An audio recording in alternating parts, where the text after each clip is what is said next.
ऐसे नंबर पे लोग जो है वो फेलियर है। कुछ लोग लिटरली रो देते हैं अपने सिचुएशन बताते बताते, लिटरली रो देते हैं। मेरा नसीब खराब है तो मैं रिस्क नहीं लेना चाहूँगा। लक बाई चांस हो सकता है कि वो स्टॉक चल जाए, बट इसमें आप लॉन्ग रन में नहीं जा सकते। लेकिन सेबी ये कह रहा है कि 90% से ऊपर लोग जो है वो लॉस कर रहे हैं। सो हर कोई ट्रेडर है, ट्रेडिंग हर कोई कर रहा है, लेकिन सेबी ये कह रहा है कि 90% से ऊपर लोग जो है वो लॉस कर रहे हैं। तो एक्चुअल में दिक्कत कहाँ पर है, कहाँ पर प्रॉब्लम फेस कर रहे लोग, क्यों लोग प्रॉफिटेबल नहीं है, क्यों इतना एक बड़ा अमाउंट या ऐसे नंबर पे लोग जो है वो फेलियर है, वो नहीं कर पा रहे ट्रेड। और इसका मेन रीज़न क्या है वो आइडेंटिफाई करिए सबसे पहले। तो जो मेरे इतने साल का एक्सपीरियंस रहा है, जो प्रॉब्लम मैंने फेस किया है, वो मैं आपके सामने रखने की कोशिश करूँगा। शायद ये आपको हेल्प कर पाए अपनी ट्रेडिंग जर्नी को ठीक करने में। आपके जो भी आप आज के दिन जिस भी कंडीशंस में है, ट्रेडिंग के जिस भी लेवल पे हैं, उसको थोड़ा सा इंप्रूव करने में, उसको थोड़ा सा बूस्ट करने में शायद वो हेल्प कर पाए। ठीक है, तो देखो इतना तो पता चल चुका होगा आपको कि ट्रेडिंग में सेटअप सबसे ज़्यादा इंपॉर्टेंट बिल्कुल भी नहीं है। आपको लग रहा होगा कि कोई मुझे एक सेटअप बता दे, कोई एक सीक्रेट रेसिपी बता दे, कोई एक 5 मिनट का सेटअप, 15 मिनट का सेटअप बता दे। ऐसे आप नहीं कर पाओगे, क्योंकि अगर ऐसा होता, यूट्यूब में बड़े बड़े हैं वीडियोज़, आप वीडियो देख के कर सकते थे, आप नहीं कर पा रहे। राइट, तो इसका मतलब ये है कि main secret, main ingredients setup पे नहीं है, स्ट्रेटजी पे नहीं है, वो इंग्रेडिएंट्स है यहाँ पर आपके साइकोलॉजिकल डिसीजंस। एक ट्रेड में आप एंटर कर लेंगे, इसके लिए आपको कुछ पैरामीटर चाहिए, लेकिन एंटर करने के बाद आपके क्या बिहेवियर रहेंगे उस ट्रेड के प्रति, वो डिसाइड करेगा कि आप वहाँ पर सर्वाइव करेंगे या नहीं। तो कुछ पॉइंट बताना चाहूँगा, और ये सिर्फ और सिर्फ मेरे ऑडियंस के लिए जो इस वीडियो को देख रहे हैं उनके लिए। मैं हर एक वीडियो में, आने वाले हर एक वीडियो में, मैं हर एक पॉइंट को, उन हर एक चेकलिस्ट को मैं रिपीट करता रहूँगा, ताकि आपके दिमाग में बैठ जाए कि आप क्या गलत कर रहे हैं और उसको कहाँ पर सुधारना चाहिए। तो जो चीज़ सबसे पहले मैंने फेस किया, या शायद आप भी फेस कर रहे हैं आज के दिन, सबसे पहला है कि जो कैपिटल आप यूटिलाइज कर रहे हैं मार्केट में, जितना कैपिटल आप मार्केट में यूटिलाइज कर रहे हैं, उस कैपिटल को एक बार देखिए और सोचिए कि at the end of the day आपको उस कैपिटल में कितने % का रिटर्न चाहिए। मान के चलिए आपके 1 लाख रुपए हैं और आप चाहते हैं कि मुझे एक डिसेंट अमाउंट मिले आफ्टर 1 ईयर, राइट।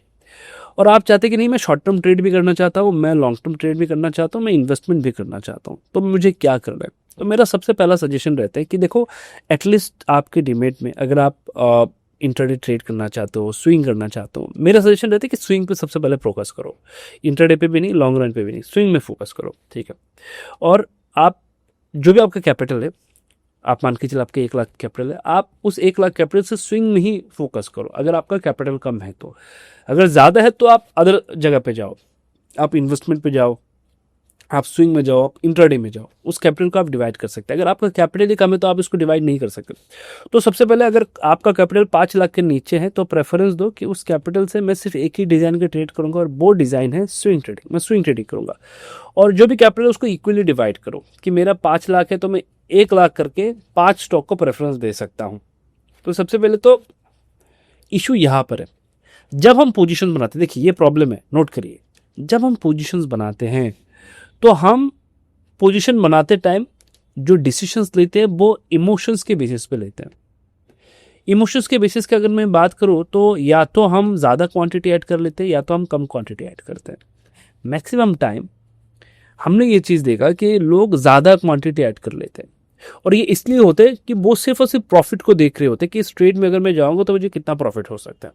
वो ये नहीं देखते कि उसमें मैं कितना लॉस दे सकता हूँ। तो इस चीज़ को सबसे पहले सुधारिए। पहला काम चेकलिस्ट का, कि मैं इक्वल अमाउंट पे ट्रेड करूंगा। जो भी मेरे पास कैपिटल है मैं डिसाइड करूंगा उस कैपिटल से, अगर 1 लाख रुपए है तो मैं मैक्सिमम 5, अगर 10 लाख रुपए तो मैक्सिमम मैं 5 स्टॉक्स में जाऊंगा, 2 लाख करके। अगर मेरे पास 5 लाख रुपए तो 5 स्टॉक्स में ही जाऊंगा। अगर मेरे पास 1 लाख रुपए है तो मैं मैक्सिमम 2 या 3 स्टॉक्स में जाऊंगा। ठीक है, 1 लाख रुपए के लिए अलग से रोल हमने सेट किया हुआ है कि 2 या 3 स्टॉक। अगर 5 लाख है तो 5 स्टॉक, अगर 10 लाख है तो 5 स्टॉक, 2 लाख करके हम जा सकते हैं। अगर किसी को 10 स्टॉक में जा सकते हैं, क्योंकि स्टॉक में ज़्यादा प्रेफरेंस नहीं देता, मतलब 10 से ज़्यादा स्टॉक में कभी भी सजेस्ट नहीं करता कि आप कैरी फॉरवर्ड करें। तो ये हो गया डिविजन्स 1 लाख से लेकर 10 लाख तक। तो जब भी जाओ इक्वल अमाउंट पे जाओ। आप देखेंगे लोगों के पोर्टफोलियो को किसी स्टॉक में अगर उनका 10 लाख का पोर्टफोलियो है, किसी स्टॉक में 1 लाख रुपए लगा हुआ है, किसी में 5 लाख रुपए लगा हुआ है। अब अगर उनसे कोई सवाल कर दे कि 1 लाख रुपए जिस स्टॉक में उन्होंने लगाया है, क्या इसके ऊपर उनको किसी ने कहा था कि ये रिस्क है, या जिसमें उन्होंने 5 लाख रुपए डाला हुआ है कि किसी ने उनको कहा था कि ये स्टॉक जा सकते हैं, किसी ने उनको टिप्स दिया था इसके रिगार्डिंग, इसके उनके पास कोई इन्फॉर्मेशन था? नहीं था। तो ये जो डिफरेंट है डिस्ट्रीब्यूशंस का, ये क्यों है? उनको लगा किया जा सकता है। एक बात हमेशा ध्यान रखिएगा, मार्केट में कभी भी, मुझे लगता है इस वर्ड का कोई वैल्यू नहीं है। मार्केट में चार्ट को क्या लगता है, चार्ट देख के क्या लगता है, वो हम डिसाइड करते हैं, चार्ट डिसाइड करते हैं at the end of the day. अच्छे सेटअप भी नहीं चलेंगे, बुरे सेटअप भी चल जाएंगे। तो ये सेकंड पार्ट है। फर्स्ट पार्ट है कि मेरा नसीब खराब है तो मैं रिस्क नहीं लेना चाहूंगा, मैं हमेशा एक डिसिप्लिन पर रहना चाहूंगा। डिसिप्लिन का पहला रूल है कैपिटल को इक्वली डिस्ट्रीब्यूट करो। अगर आप किसी बड़े इन्वेस्टर को देखेंगे, सोचेंगे, सुनेंगे तो वो यही कहते हैं कि अपने कैपिटल को इक्वली डिस्ट्रीब्यूट करो, जो चला वो आपको मल्टीपैगर रिटर्न देगा, और एक ही स्टॉक आपके सारे लॉसेस को भी कवर कर सकते हैं। लेकिन वो तभी पॉसिबल है जब आप इक्वल में जाओगे। इक्वल में एक नंबर भी है, जब आप इक्वल में जाते हैं तो क्या आपको एडवांटेज मिलता है कि मान के चलिए कि मैंने 10 स्टॉक में इक्वल अमाउंट डाला, अब ऊपर जाने वाले जो प्रोबेबिलिटी, जो टेंडेंसी है वो ज़्यादा होते हैं। तो अगर कोई स्टॉक चला वो आने वाले दिनों में 10 गुना भी हो सकता है। लेकिन अगर कोई नहीं चला तो इसमें मैक्सिमम रिस्क क्या है, जो कैपिटल आपने इन्वेस्ट किया वही है, इससे ज़्यादा तो रिस्क नहीं है। लेकिन जो चला उस पर क्या प्रोबेबिलिटी है, अनलिमिटेड। तो उस पर आपको फोकस करना चाहिए। जब आप इक्वल अमाउंट पे होते हो ना, तब जाके आपको ऐसे रिटर्न देखने को मिलते हैं, ठीक है, ऐसे अपॉर्चुनिटी को आप कैप्चर कर पाते हैं। तो हमेशा पहला चेकलिस्ट है इक्वल अमाउंट डिस्ट्रीब्यूशन। जब भी मैं जाऊंगा इक्वल अमाउंट। अब मेरे पास 5 लाख रुपए है, मैंने आज एक पोजीशन बनाया, 1 लाख रुपए ही इन्वेस्ट करूंगा, that's it. Equal amount distribution पहला काम होना चाहिए हमारा। दूसरा क्या काम होना चाहिए? दूसरा जिस चीज़ पे हम फोकस करते हैं, जो मैंने भी प्रॉब्लम फेस किया था इनिशियल डेज पे, हम ना अपनी साइकोलॉजी को सही नहीं रख पाते कि जब ट्रेड करते हैं ना, हमें लगता है कि हम तो आए थे इंट्राडे के लिए, ये तो स्विंग बन जा रहा है कि मैंने तो ट्रेड लिया था इंट्राडे करने के लिए, बट ये तो स्विंग ट्रेड हो गया। क्यों स्विंग ट्रेड हो गया? Max of the time swing trade इसलिए होता है क्योंकि जब ये लॉस में जाते हैं ना, हम उसको बेच नहीं पाते, हम बेच नहीं पाते, और तभी जाके ये स्विंग में कन्वर्ट हो जाता है। आपको लगता है कि नहीं ऊपर आ जाएगा, उसके बाद वो गिरता रहता है, गिरता रहता है, गिरता रहता है, आपको ट्रैप कर देता है, कुछ समय के बाद आप बेच देते हो, उसके बाद वो चलना शुरू करता है। तो आपको ये डिसाइड करना कि इस ट्रेड में जो मैं गया हूं, इसमें मेरा एक फिक्स्ड स्टॉप लॉस कंपलसरी होना चाहिए। मैं स्विंग के लिए हूं, मैं इंट्राडे के लिए हूं, मैं बीटीएसटी के लिए हूं, व्हाटएवर आपका कंडीशंस हो, बट एक फिक्स स्टॉप लॉस होना चाहिए कि यहाँ से गया तो मैं बेच दूंगा। मैं ऐसे बहुत से लोगों को जानता हूँ जो बिना स्टॉप लॉस का ट्रेड करते हैं, ठीक है, ऐसे बहुत से लोगों में जानता हूँ। इवन मैंने उनके ईयरली ग्रोथ भी देखे, अराउंड किसी का मैंने देखा 30%, किसी का 40%, किसी का 53% भी मैंने देखा हुआ। मैं कुछ ऐसे लोगों को भी जानता हूँ। But thing is that bull market में वो चल जाते, जब मार्केट बियर हो और वहाँ पर समझना है तो अच्छे स्टॉक ही चलते, बुरे स्टॉक नहीं चलते। जो नहीं चला वो आपको परेशान कर दे रहा है। तो इस वजह से ये रिस्क मत लीजिएगा, एक फिक्स स्टॉप लॉस रखिए कि जब भी मैं जा रहा हूँ तो मेरा यहाँ तक ही मेरा स्टॉप लॉस है, गया कट ऑफ करिए, निकल जाइए, ठीक। स्टॉप लॉस नहीं लेने का एक कारण है कि लोग मैक्सिमम लोग आज के दिन वो प्रॉब्लम फेस कर रहे हैं। आप स्टॉप लॉस क्यों नहीं ले पाते, ये तो सवाल है ना। स्टॉप लॉस तो अदरवाइज हर कोई ले लेता है, वो इसलिए नहीं ले पाते क्योंकि उनका पोजीशन साइजिंग सही नहीं है। वो जो 1 लाख रुपए उनको इन्वेस्ट करना था, वहाँ पर उन्होंने 5 लाख इन्वेस्ट कर दिया, 3 लाख कर दिया, 2 लाख कर दिया। अब वो जो लॉस दिख रहा है वो बहुत ज़्यादा दिख रहा है, वो डाइजेस्ट नहीं कर पा रहे। अब मैं आपको समझाता हूँ इस चीज़ को, साइकोलॉजिकली सोच के देख लीजिए कि मान के चलिए कि मैं ट्रेड करने गया हूँ और मुझे पता है कि इस स्टॉक में ना आने वाले दिनों में इसको प्रोबेबिलिटी कि वो ऊपर जा सकते हैं। अब मैंने 10 लाख रुपए डाला उसमें, और यहाँ से वो थोड़ा बहुत ऊपर नीचे करेगा तो ज़्यादा फ्लक्चुएशन होगा, आपका बीपी ज़्यादा हाई होगा। जैसे आपने वो कैपिटल 10 लाख से 1 लाख कर दिया, आप देखेंगे कि ज़्यादा फ्लक्चुएशन भी नहीं हो रहा, आपका बीपी भी सही है, आपको पता है अच्छा ठीक है गिरेगा, कितना गिर जाएगा, मैंने 1 ही लाख डाला है, अभी भी 9 लाख मेरे पास पड़ा हुआ है। तो जब कैपिटल को कम कर देते हैं तो आपकी साइकोलॉजी ऑटोमेटिकली चेंज हो जाते हैं। एक ही स्टॉक में आपके डिफरेंट साइकोलॉजी आ जाते हैं, आपका माइंड सेटअप डिफरेंट हो जाता है, प्रोबेबिलिटी आपकी इंक्रीज हो जाती है। तो इस पे थोड़ा सा काम करिएगा, ठीक है। तो स्टॉप लॉस क्यों नहीं ले पाते? क्योंकि पोजीशन साइजिंग सही नहीं है, यही एक कारण है। अदरवाइज लॉस ले सकता है, हर कोई ले सकता है। क्यों नहीं ले सकता लॉस? हर कोई ले सकता है। क्यों मैं बता रहा हूँ इस चीज़ को? एक स्टॉक में अगर आपका 100 रुपये लॉस है तो आप वो बेच सकते हैं, लेकिन उसी जगह पे अगर वो आपको 10,000 रुपये लॉस दिखेगा, आप नहीं बेच पाएंगे। समझ रहे इस चीज़ को? यानी कि लॉस ले सकते हैं लोग, कम लॉस को वो लोग डाइजेस्ट कर सकते हैं, कम लॉस को लोग फेस कर सकते हैं। एक ही स्टॉक में अगर किसी जगह पे आज का किसी भी स्टॉक में आपको लग रहा है कि आज उसमें मेरा 100 रुपये का लॉस चल रहा है, तो आप बेच सकते हैं। ऐसे 100 रुपये क्या ही जाएगा। सेम चीज़ अगर 10,000 चलता तो आप कहते हैं 10,000 का लॉस चल रहा है, मैं बेच दूँ क्या इसको, आप सोचते राइट। तो लॉस ले सकते हैं, लेकिन जब लॉस कंट्रोल के बाहर हो जाता है ना, तब डर आ जाता है, तब लोग डरने लगते हैं। तो ये कैसे कंट्रोल किया जा सकता है? सिंपल सा एग्जांपल, 100 रुपये का लॉस कब होगा? जब क्वांटिटी कम होगा। तो क्वांटिटी पे फोकस करें, बाकी चीज़ें ऑटोमेटिकली हो जाएंगे। उसके बाद तीसरा पॉइंट, हर कोई जो इस मार्केट में आया हुआ है उसके बाद एक बैड एक्सपीरियंस है, नो डाउट। अगर आप 6 महीने से 1 साल से काम कर रहे हो, 2 साल से काम कर रहे हो, आपके पास बैड एक्सपीरियंस है, आप प्रॉफिटेबल नहीं है। ये मैं नहीं कर रहा, ये भी कह रहा है 90% के ऊपर लोग लॉस पे है, यानी कि आप लॉस में है, तो आपके पास एक बैड एक्सपीरियंस है। तो हम ये सोचते हैं कि अरे भाई मेरा ना अच्छा खासा लॉस हुआ है, तो मैं लॉस को रिकवर करता हूँ। तो कोई स्टॉक थोड़ा सा भी प्रॉफिट में आता है तुरंत बेच देते हैं, होल्ड नहीं करते, हालांकि ये स्टॉक ही आगे चल के मल्टीफिगर हो गया है ना। तो इस चीज़ पे आपको थोड़ा सा काम करना है। जो बैड एक्सपीरियंस है आपका, हर किसी का बैड एक्सपीरियंस होता है। हाल फिलहाल में मैं क्रिप्टो में काम कर रहा था, तो इन बिटवीन न्यूज़ आया तो मार्केट में गिरावट था, तो मेरा उस दिन लॉस हुआ था, जिसमें मैंने वीडियो भी बनाया। तो उस दिन मुझे लगा कि क्या मुझे ये सोचना चाहिए कि मेरा तो लॉस हो गया, अब मैं क्या करूं।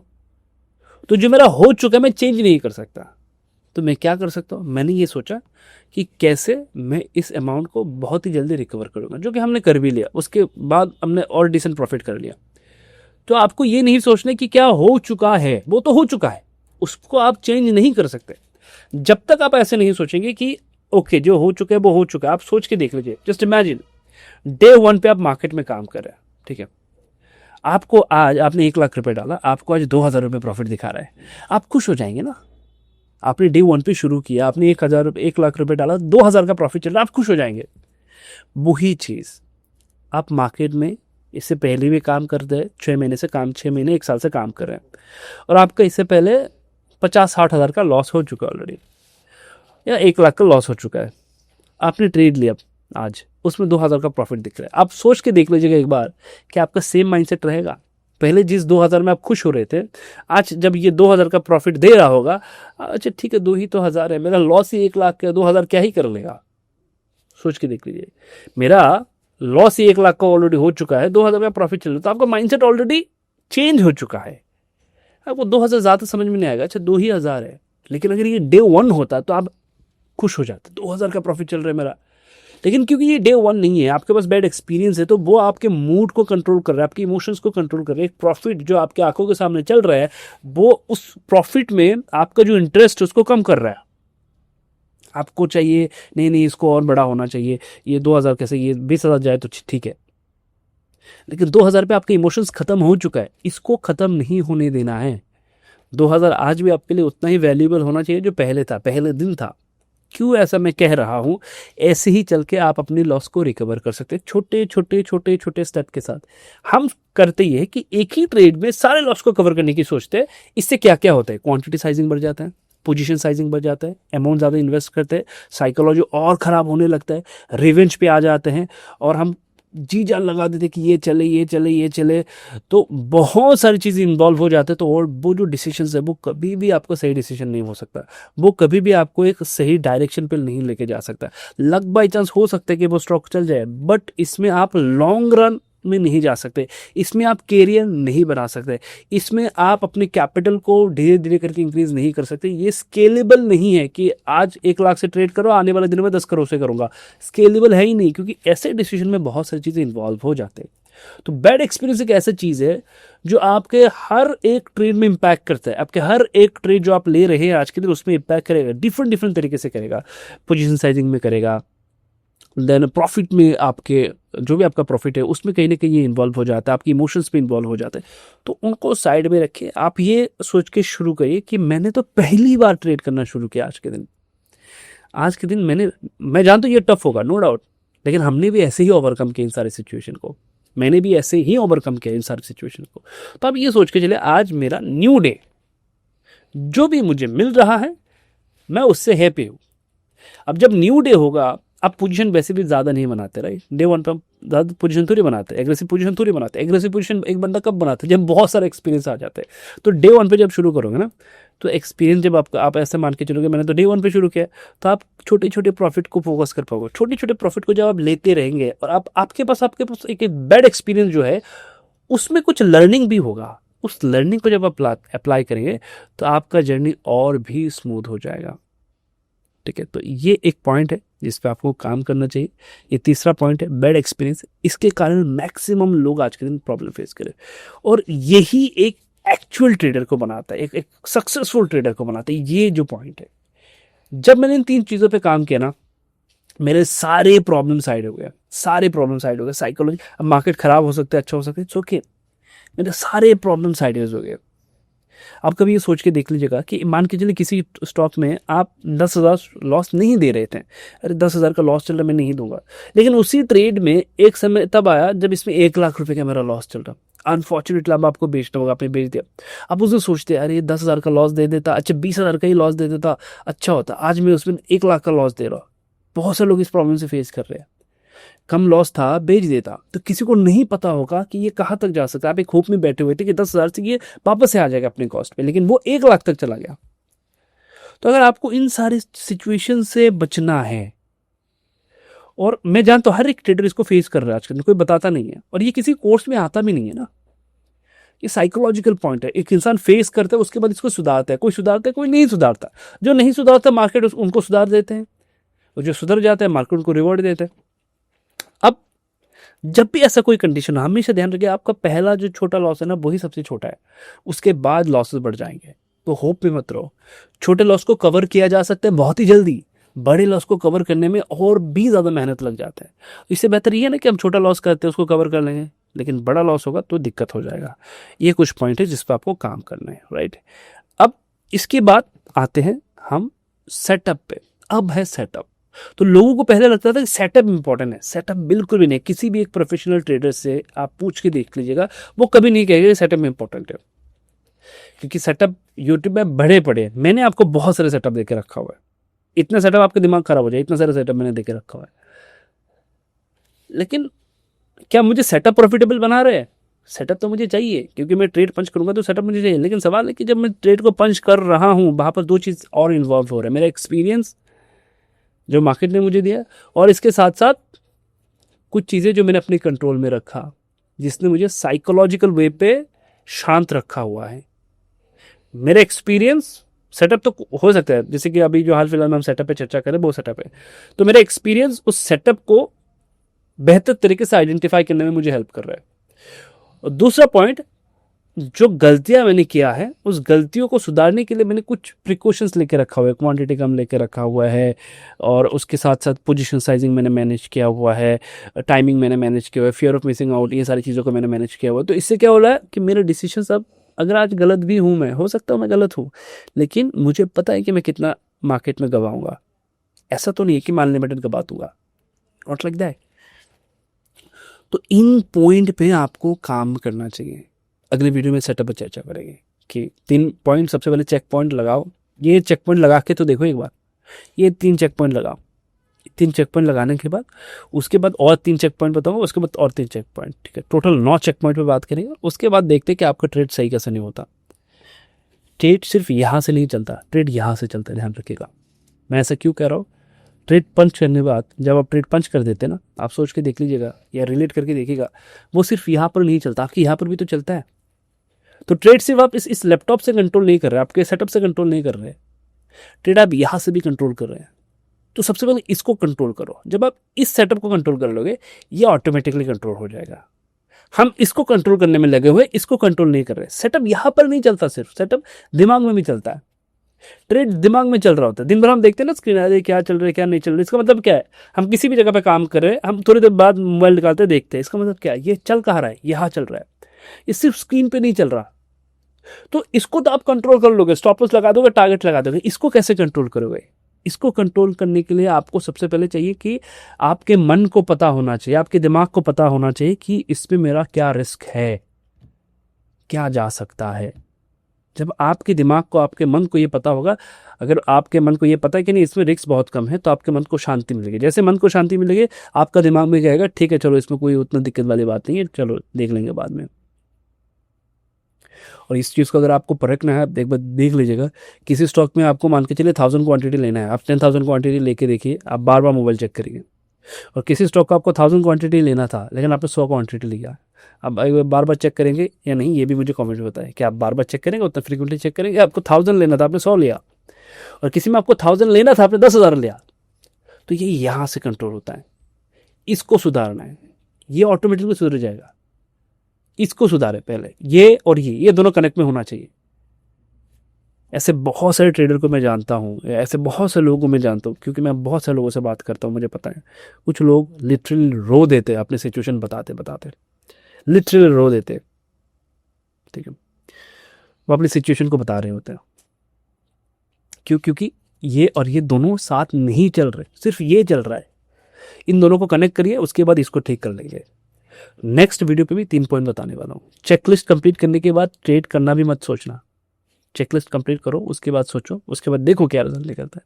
मिलते हैं नेक्स्ट वीडियो पे। चैनल पे नए हैं, सब्सक्राइब करें, दोस्तों के साथ शेयर करें, कमेंट में बताएं। अगर ऐसे किसी दोस्त को जानते हैं जो सेम प्रॉब्लम में फेस करें, उनको भी शेयर करिए, कमेंट में बताएं नेक्स्ट वीडियो कितनी जल्दी चाहिए आप लोगों को।